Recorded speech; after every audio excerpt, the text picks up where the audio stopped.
नमस्ते सबैजनालाई मेरो पहिलो ब्लगमा स्वागत छ। मैले चाहिँ फर्स्ट टाइम बोलेर भिडियो बनाउँदैछु, त्यसैले मलाई अलिकति नर्भस पनि लागिरहेको छ।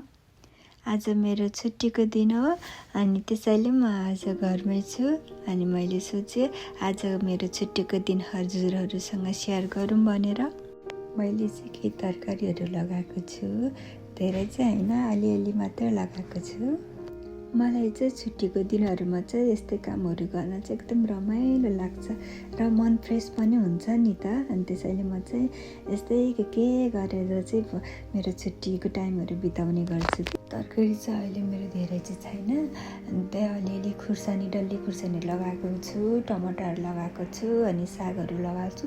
सागहरू चाहिँ मैले कति धेरै ल्याएर लगाएको थिएँ तर सबै राम्रो भएन, सबै मऱ्यो। तर 3-4टा मात्रै रहेको छ, त्यही पनि त्यो चाहिँ एकदम राम्रो भएको छ। यो चाहिँ मेरो डल्ले खुर्सानी हो। डल्ले खुर्सानी चाहिँ अरू सबै फ्याँक्दै बुढो भएर 2टा मात्रै राखेको छु। अरू चाहिँ मैले नयाँ बिरुवा जमाएर सारिसकेको छु। अरू चाहिँ टमाटरहरू हो।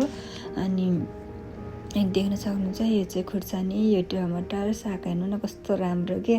अनि साग चाहिँ मैले चाहिँ आज टिपेर आज भरे खानाको लागि हुन्छ भनेर टिप्दैछु।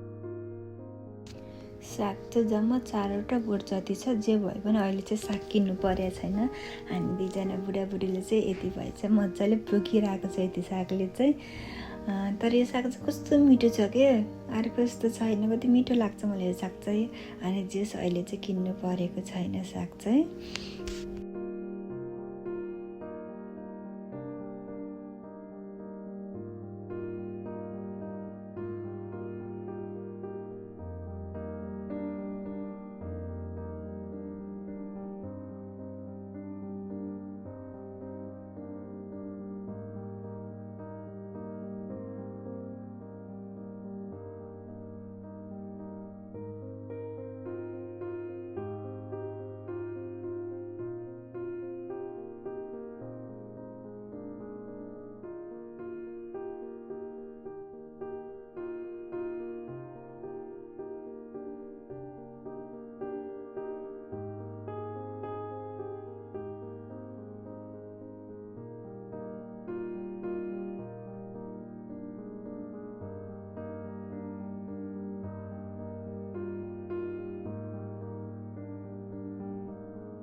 यो मेरो फर्स्ट ब्लग हो अनि आशा छ हजुरहरूले मेरो यो भिडियो हेरेर मन पराइदिनुहुन्छ। Thank you so much for watching my first video. See you in my next vlog. Bye bye.